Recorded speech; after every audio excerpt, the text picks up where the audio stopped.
Welcome to the Well Woman Show, where we interview women executives, leaders, and entrepreneurs. And you're listening to the Well Woman Show, where motivated women achieve fulfillment and well-being. You're listening to the Well Woman Show. Take time for myself by coming to things like Well Woman Drinks. To be accepting of myself no matter what. Step away from judgment as much as possible. You're listening to the Well Woman Show.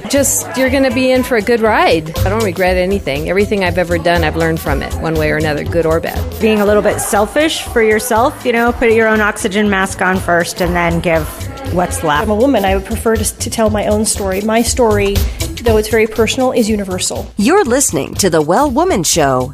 And now your host, Giovanna Rossi. Hi, Giovanna Rossi here, and welcome to another episode of the Well Woman Show, where I interview women leaders, executives, and entrepreneurs about their lives and their road to becoming and being who they are today. Are you at the top of your game professionally but feeling burned out, or finding it hard to focus on your goals, or unfulfilled personally?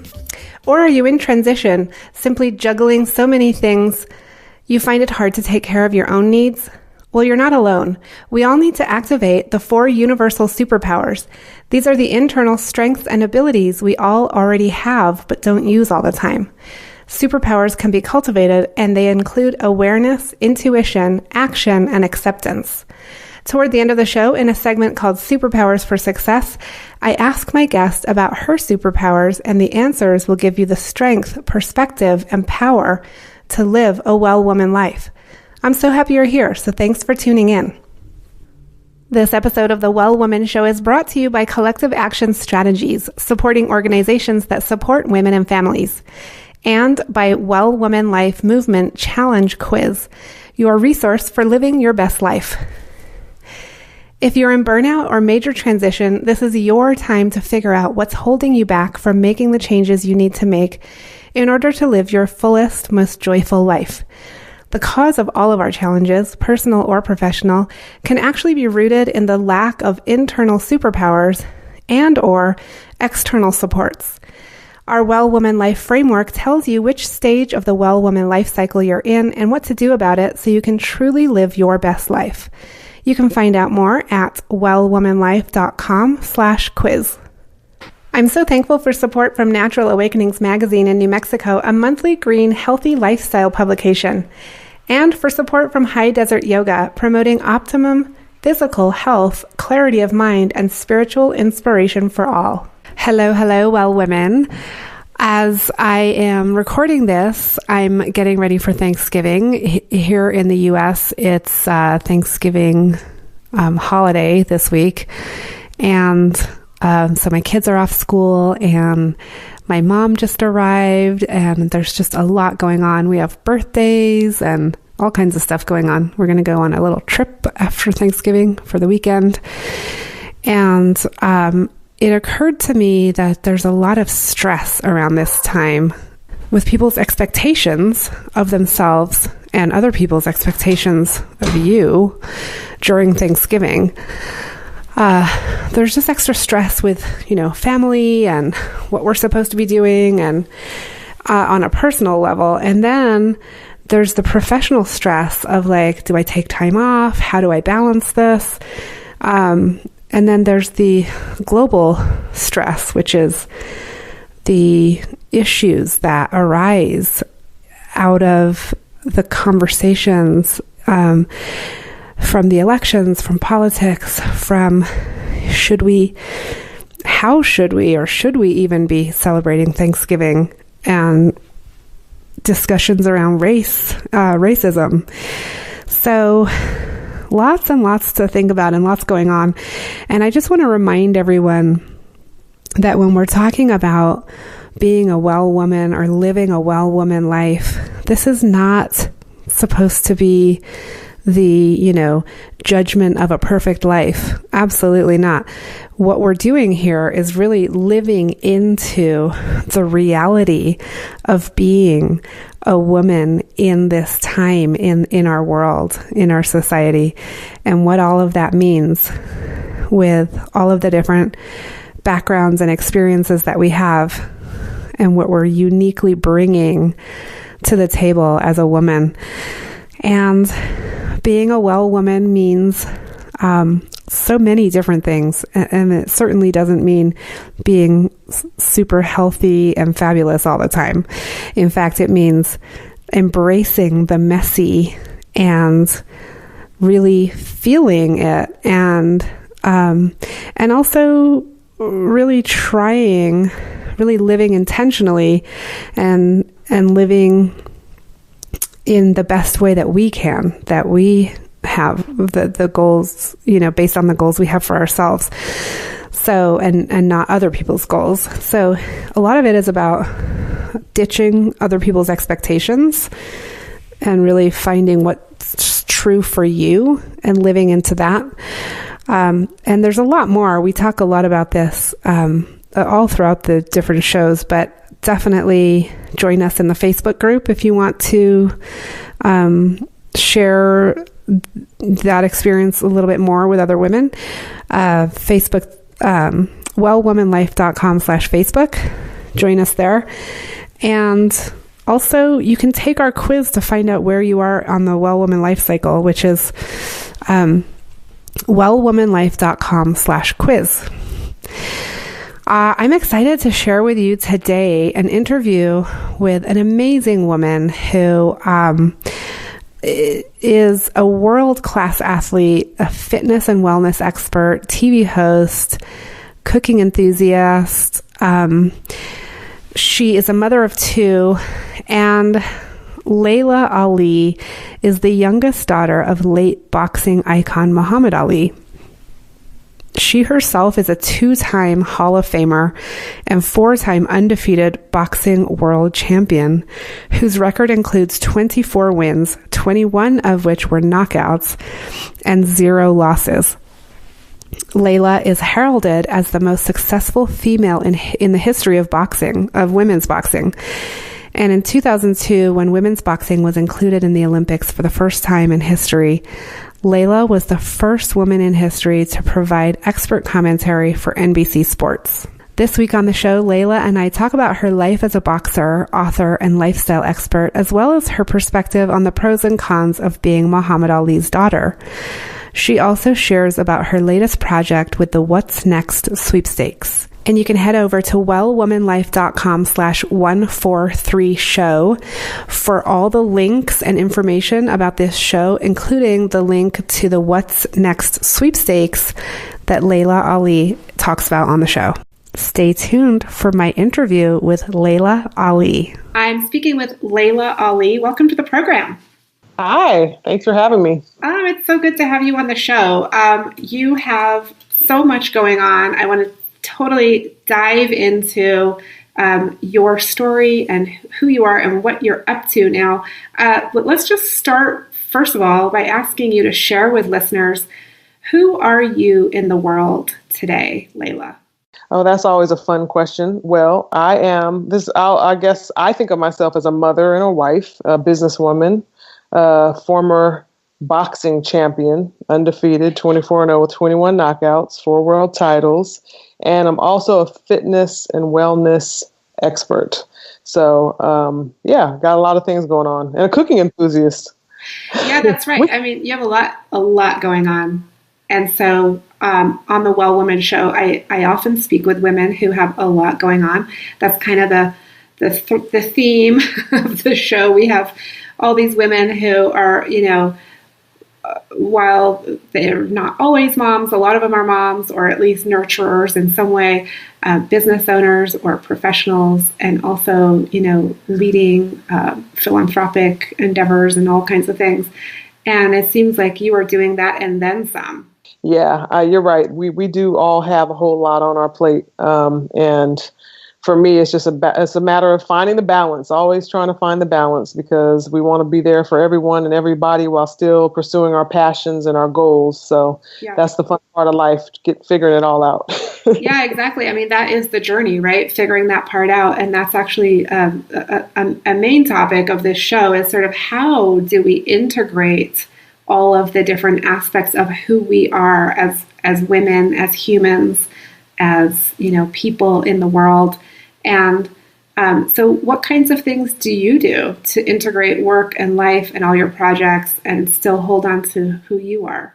Well, for me, I just try to really always listen to my intuition. And that's one thing that's guided me really well, because we have a lot of people around us with opinions and their voice in our ear, and you can get swayed one way or the other. So I really like to stay grounded and listen to what's, in my own heart. And like I said, with my intuition. So that really is my compass, because so many different opportunities do come up, especially as an entrepreneur, and you can talk yourself into why you should do this and why this would help something else you're trying to do. And, this is be a great strategy. And then you just find yourself overwhelmed and trying to be kind of spreading yourself too thin. So for me, at least I do. So for me, I've been really, over the past year or two, really trying to kind of lean out all the things on my to-do list so that I can have more quality over quantity. Yes. Oh my gosh, that's so important. So I love that you brought up intuition, because intuition is one of the 4 superpowers that I talk a lot about on the Well Woman Show, because it is so important. As high achieving women, we're going. And a lot of times we go into burnout, right? And then we tend to go from burnout right into like, what action can I take? Let me do more. Let me fix this. And really what I talk about is slowing down and going into that inner wisdom space, that intuition space, to really, really connect with yourself and figure out what your next move is. So how do you tap into your intuition? Because I think that is a challenge for people. It is a challenge, because sometimes we just don't know what it sounds like, or we don't listen to the signs, or we're not confident enough to trust ourselves and our feelings, right? So for me, it really comes down to just being quiet and learning from my mistakes, and that's how I really learned to listen to my intuition. Because, someone will be like, well, what is intuition? What is it? Because we have a lot of chatter in our own minds, right? And a lot of, thoughts in our own heads that can be confusing and, come from lack of confidence a lot of the time, or just being sure. So for me, it was just about looking at some of the times I made mistakes and I didn't listen to myself, and I had the answer, and I said, I really should do this, or I really think that I shouldn't trust this person, or this isn't the right relationship for me, or whatever it may be. And you did it anyway, and you went against that feeling that you had. That was not listening to your intuition, So for me, now I'll say, I'm just going to take a chance. And that first thought or that first feeling I get, you start with something small, there's not some life-changing decision that you need to make, and see, if you just trust yourself and see how things turn out, So it's just really, about trying to really get down to the bottom of that first feeling, you get to guide you, that side of you. Yeah. Yeah. That's such a great example of how to test it out and how to learn from your past, past decisions where you haven't listened. And we've all done that, where we ignore that little voice, and it's like, oh, I wish I hadn't done that.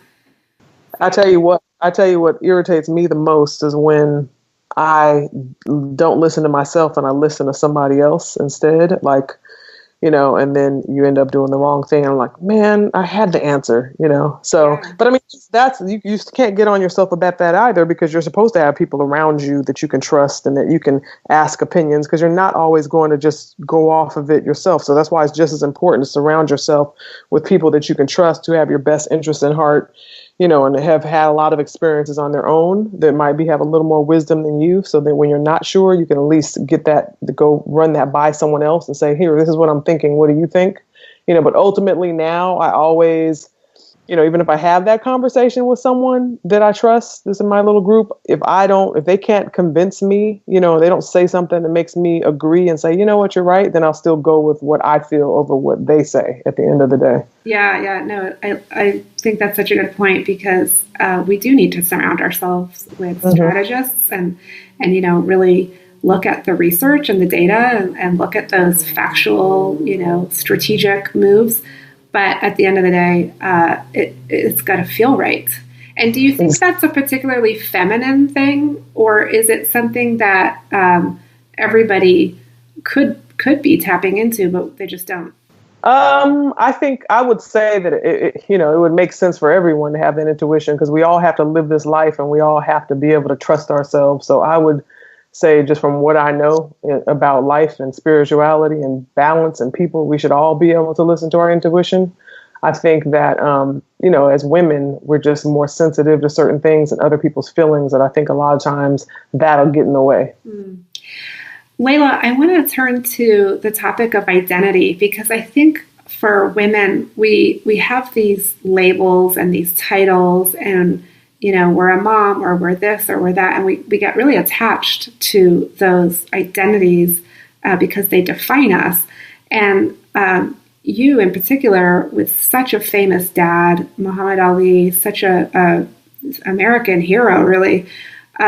How did you navigate that growing up and then becoming your own woman? Well, thank God I was born with this desire to find my own path, to be myself, as something that was just inherent inside of me. So I never really had trouble struggling to, try to get away from my father's shadow. So I'm so proud of who my father is and the fact that I have, that same DNA, that I have no problem always being connected to him. But at the same time, when I lay my head down to rest, or when I wake up in the morning, I'm not thinking about my dad and what's that going to do for me today. I think about what am I going to do for me today? So, it just came really natural to me. So for example, going into boxing, here I am going right into what my father did, right? So I knew I was going to be compared to him, and that was going to be like an uphill battle if I let it to be one. So I realized early on, had to sat myself down, have the conversation with myself, like, I'm not going to try to be like my dad. I'm not going to try to box like my dad. I'm not going to allow anybody to encourage me to be like my dad. For example, if anyone knows Muhammad Ali, calling out rounds, doing the rope-a-dope, just his whole demeanor as a fighter. Like, people a lot of times ask me, are you going to do this? Are you going to do that like your dad? And I'm like, no, I'm not. Because I was like, first of all, if I start that, even for fun, to get a kick out of it, then when am I ever going to be able to stop? So I had to really create that boundary early on. Like, I'm not Muhammad Ali, I'm Laila Ali, and you can expect something totally different. Now, you may see some resemblance, you may see some similar things that remind you of my dad because I am his daughter, but it's nothing that I premeditate or think about doing. It just comes out that way, and that's fine. Yeah. And you have yourself broken some records and boundaries as a woman in sports and an athlete. And in particular, in 2012, when women's boxing was included in the Olympics for the first time in history, you were the first woman to provide expert commentary for NBC Sports. What was that experience like? It was fun. It was an honor to be one of the first, and hopefully there'll be many more after me. I didn't have the opportunity to box in the Olympics because, like you said, women's boxing wasn't available in the Olympics. So that was something that saddened me. So it was nice to be able to see women have the opportunity to fight for their country on that level. And then, of course, get that exposure, which in turn would help females, if they decide they want to go pro, and give them that exposure that they need to kind of take things to the next level. So it was really nice to have been able to be a part of it, even though I couldn't participate. Yeah, right. So you've seen firsthand some of these issues of gender equality as an athlete. And I know you've done a lot of work on Title IX, which is the law that helps include girls in sports. How important is gender equality to you and really working on that? And is it something that you're still doing? I was a past president of the Women's Sports Foundation, which is Billie Jean King's organization. You mentioned, she does a lot of work to uphold Title IX and just kind of empower women and girls through sports and physical activity. And so, yeah, that's always going to be important to me. I am someone that wants all people to be happy. If it was the other way around and women, we're getting everything handed to them and men were having trouble, I'd be helping fight with the men. I just believe that everybody should have the same opportunities, regardless of their color, religion, their socioeconomic status. So I am a woman. I happen to be a very strong woman. So, of course, I'm going to stand with women. But I'm not, I'm really for like all people. That's how I feel. So whenever there's a fight, they tend to call me because I like to be down with the cause. So yeah, right. Yeah, we want to see women. It's so important for women to I mean, we all know, I think everyone, there's no argument there that women are pretty much like the backbone of society when it comes to nurturing and raising children and working and all the things that we do. We wear so many hats. So, of course, it would be in everyone's best interest to have strong women. Yeah, I mean, and that's, I think, the misconception about gender equality right now is that it doesn't mean that if women get more equality, men get less. It's not a zero-sum game, right? It's like, no, exactly. We need balance. Right. We need balance in all areas and all over the place. When it comes to race, religion, like I said, sex, everything. We just need the balance there. Yeah. We don't need anyone being held down. And unfortunately, systematically, things have been set in place to hold people down, and that's where the problem comes in. Laila, I want to ask you about what you're working on now. What are you excited about, and what are you doing? I know you have a program called What's Next. Can you talk about that and anything else that you're excited about? Sure, I'll talk about that first. I'm super excited about the What's Next sweepstakes, which is for fans to enter for a chance to win a trip to LA along with a guest to attend the live taping of Dancing with the Stars in spring 2019. And obviously I competed on Dancing with the Stars. And when I was asked to be a part of the sweepstakes, I thought it was absolutely perfect because I think I definitely stand for someone who's been through a lot of different phases publicly, right? And there's always something next for me. So I remember when I did Dancing with the Stars, I had just retired from boxing, and that was the first thing I did. And for me, it was strategic. When I first got the call, I was like, oh no, I don't want to do that. I've never danced before. I don't want to dance live. It was kind of scary to me. But then I thought, you know what? This will be a great opportunity to show the world a different side of myself so that it'll help catapult me into the other things that I really want to do faster by changing this image of myself, because I had gotten myself into this box of just being the boxer. So I felt limited. So I had to push past my comfort zone and face my fear and go on the show. And, and it was successful for me in the sense that I went to the finals and also that I accomplished what my personal goal was. And that was to extend my platform. And then from there, I've gone on to TV hosting and to being a fitness and wellness expert and to cooking enthusiast and, all the different things that I'm doing now. So I think it's just really a cool message behind the sweepstakes because we all have to face what's next, whether it's becoming a parent or, going off on your own to start your own business or, getting older, whatever it is, just kind of embracing what's next. Yeah. And it really sort of provides a space to think about and plan and set goals. And I think that's really great for younger people. It's good for any age, I guess, but I feel like young girls and boys, really could use some support to think about their future.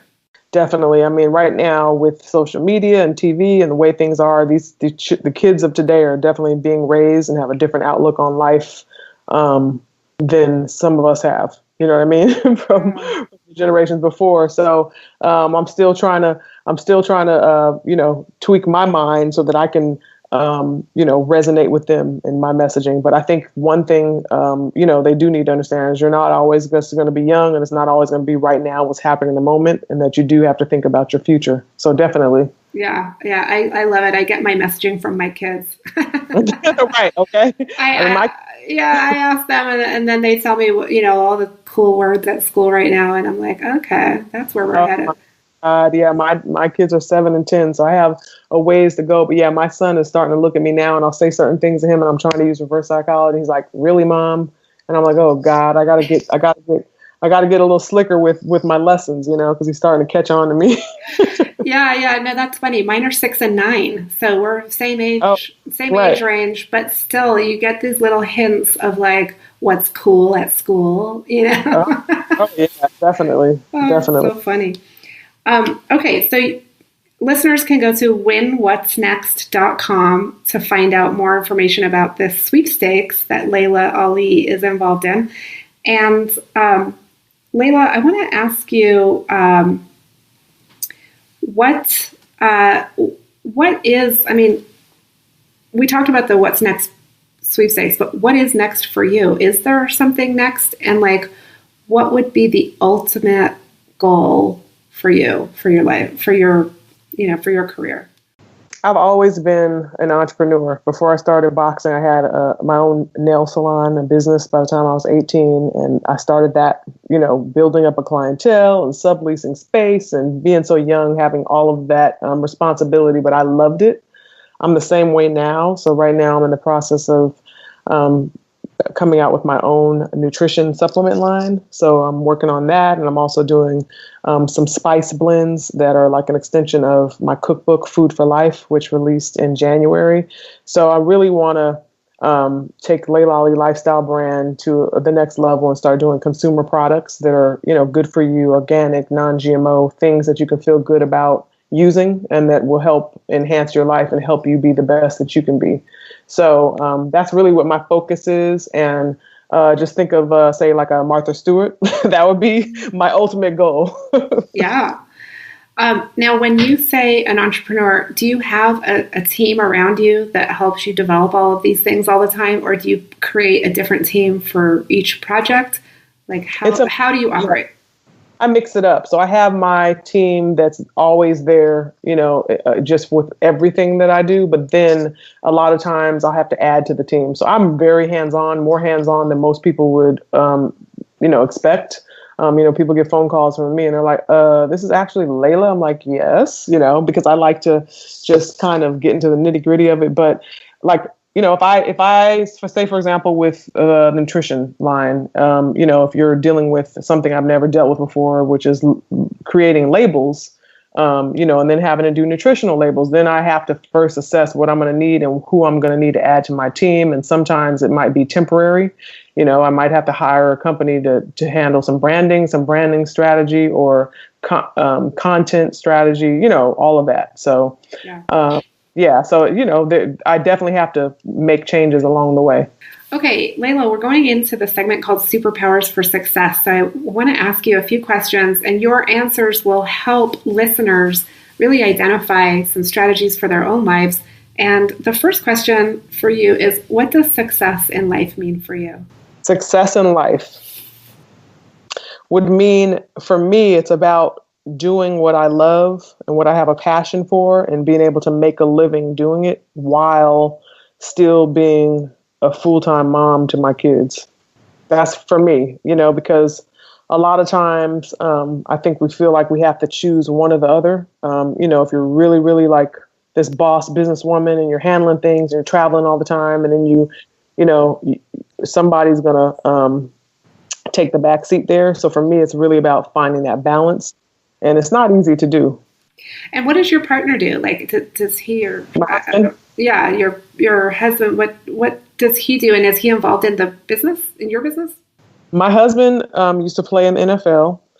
His name is Curtis Conway. He's been retired for a long time, I guess back in 2006, and he is currently doing some TV commentating on football for the Pac-12 network and sometimes NFL network.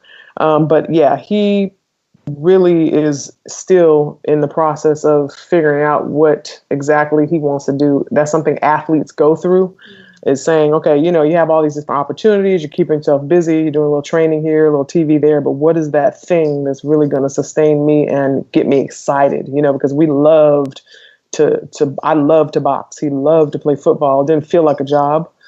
So then that's kind of that feeling that we're both chasing. But yeah, he's going to be involved with the nutrition product for sure. And how about the transition to parenting for you both? Are you really involved in like picking kids up from school and all the stuff, or do you get help with that? I don't have a nanny, so yeah, I'm super involved. Everything.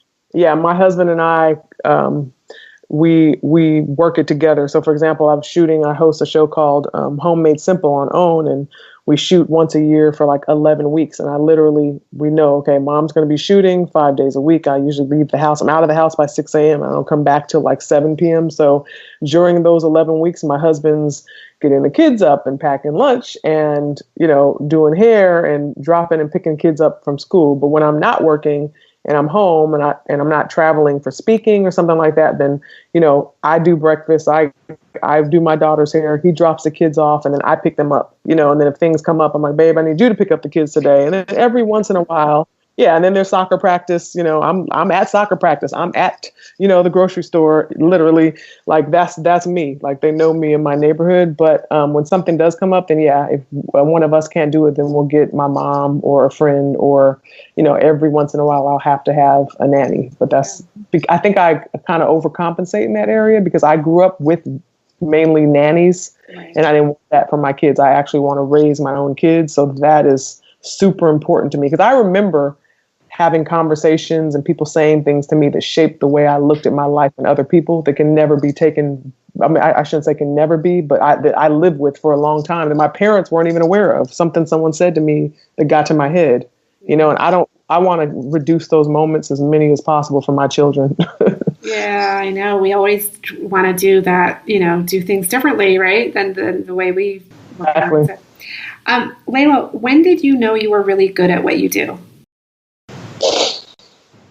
Well, let's see. What thing are we talking about? Let's say boxing, for example. Boxing I wasn't an athlete growing up. I didn't participate in sports. A lot of people are surprised to hear that. Saw boxing on television for the first time and wanted to do it and couldn't believe that, meaning women's boxing on television for the first time when I was about 17. And I didn't know that it was available or a possibility for me. So being that I wasn't an athlete, yeah, exactly. So this is Muhammad Ali's daughter. But of course, women's boxing didn't get exposure. So when I saw it, I immediately wanted to do it and was excited. But then I started, then the fear sat in and thinking, well, I'm not an athlete and how would I be able to do it? So a whole year passed before I actually got up the nerve to go to the gym and say, let me just see if I have any natural talent because I do not want to embarrass myself or my father. So I started training in the evening and, of course you have to rely on what others think at that point, the experts that are in the gym. And they were like, oh, wow, you're strong. Wow, you have good footwork. So I built up confidence. And then, of course, I could compare myself to others that I saw. And then just the way that it felt good. And then, of course, I believe in my DNA and I believe in, everything happening for a reason the way it's supposed to. And it just all came together. And then, of course, when you start winning and knocking people out, that's really going to put a stamp on it. So, you start finding that success like, oh, okay, this is real. So, but I mean, it started in the gym before I went into the actual ring to prove to myself and being able to win in the gym, so that was how I did that. And like I said, it really comes down to usually if you love something, and you're willing to get better at it and not just kind of drink your own Kool-Aid, but kind of, like I said, have that team around you that you trust. Because there's people that I know that think they can cook and nobody else likes their food. You know what I mean? But they're like, no, I can cook. I'm like, I get that you technically know how to bake a cake, but it probably, it might not be the best, So for me, I'm always trying to be really, really good at what I do. So I'm always wanting feedback and I always want to get better. So that's what I try to do. Okay. And Laila, what's a personal habit that contributes to your well-being? Personal well-being? You mean my overall well-being? Yeah.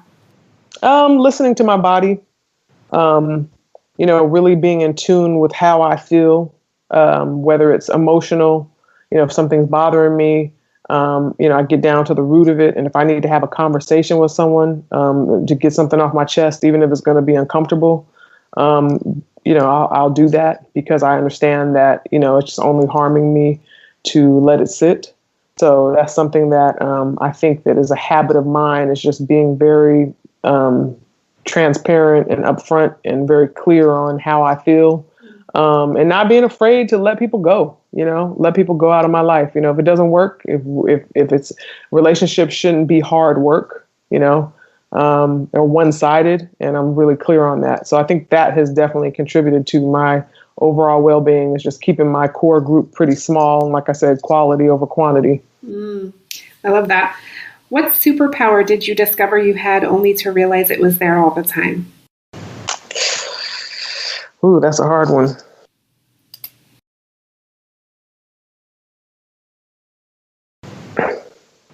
I think I have a superpower to help heal others. And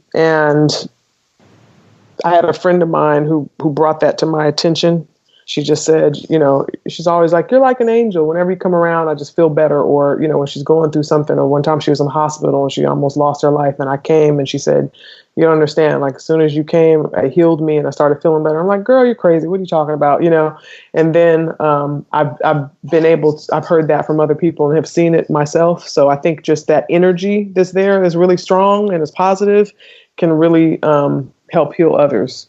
If you're aware of it, and if for me, being aware of it and intentionally going in with a purpose to help heal someone, whether it be emotionally or physically, just using that energy in that way. So that's definitely a superpower. Yeah, I would say.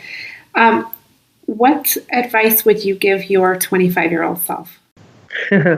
Slow down. Take a moment to just remember what I said about teens and the kids needing to understand that it's not all about this moment and they need to think about the future. I overly thinking about the future, that I kind of miss some of the moments, wanting to just always just so responsible, had so much ambition that I didn't have as much fun as I should have when I was younger, before I had children, before I got married. Being an athlete and wanting to be the absolute best, and knowing that I needed to rest and I needed to kind of, I wasn't hanging out and partying and traveling and doing all that. I was just like so focused on work, boxing that I missed out. So even just traveling to the countries I fought in, South Africa and Europe and Japan, China, not taking in the sights, just kind of being in and out, just there, focused on the fight in my hotel room. So just things like that. Yeah. So I would have said, girl, have some fun, let loose, loosen up. And do you think you're taking that advice now? I'm working on it. I have really been working on it. It's just, it's much harder, it's tougher when you have kids, because they come first, and you know how that is. It's just like, it's like I wait until my kids go to bed, at 9:00, and then I'm like, okay, what else do I have to do? And then I'm like, I want to just hop in the bed and get my rest, but then I usually don't get into bed till 11 after I go around and clean up and make sure that homework's back in the backpacks and everything's done, and and take care of everybody else. So yeah, I'm definitely doing it. I'm thinking about it more and being conscious of it, but it's definitely not as easy as when you were young and didn't have all the responsibility. Yeah, right. Those young people should do it now. Do it while you can. Yeah. Sleep while you can. Get your rest too. Right, because you don't know what tired is until you have kids. Exactly. That's what moms. That's the first thing we ask, like parents, like, "Oh, do you have kids?" And people say, "No." You just already know. Okay, they don't quite understand. So. Oh my God, that's funny. Okay, what is your greatest challenge right now? Honestly, the greatest challenge is just, like I said, finding that balance. It's an ongoing struggle for me to keep that to-do list down, not to be hard on myself when I don't get everything done, and, making sure that I take time for my marriage and my relationship with my husband, because a lot of times he really will come last, and that's going to be a problem long run. So I always have to remember that, once the kids move out and they're gone, who's it going to be left here? Me and my husband. And we want to make sure we keep our relationship strong. So just like I said, that's one more of the things that I have to try to find balance with, so. Yeah, I hear you. Okay, we're wrapping things up. I have 2 more quick questions for you. We kind of talked about this already, but this is a more direct question. Do you identify as a feminist? No, I don't. Not that that's just not a label that I put on myself.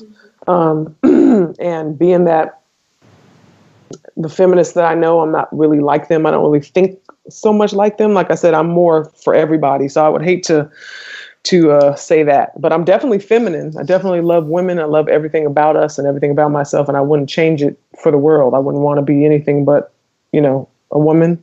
But yeah, I wouldn't label myself that. Yeah. And then last question, what are you reading right now, Laila? What's on your nightstand? I just got finished reading an amazing book that I would definitely recommend to all parents to read. And I'm reading the second part of it, the second book now, but it's Whole Brain Child. Really love it because it just helped me kind of understand my kids, and just when it comes to like disciplining them, and making sure that I'm on the right track.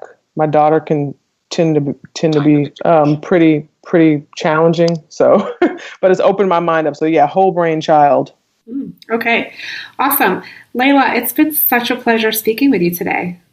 Thank you. Thanks for having me on. I just want to mention one more time, people are interested in the What's Next sweepstakes. They can go to winwhatsnext.com and they can enter up until November 25th, 2018. So make sure they get in there before it's over. Yeah, and we'll definitely put that on, put that link in the show notes with the deadline and everything, and link to your to that website and all the other things that we talked about today. That you'll find the links in the show notes at wellwomanlife.com. And again, thank you so much, Laila Ali. Thanks for having me on.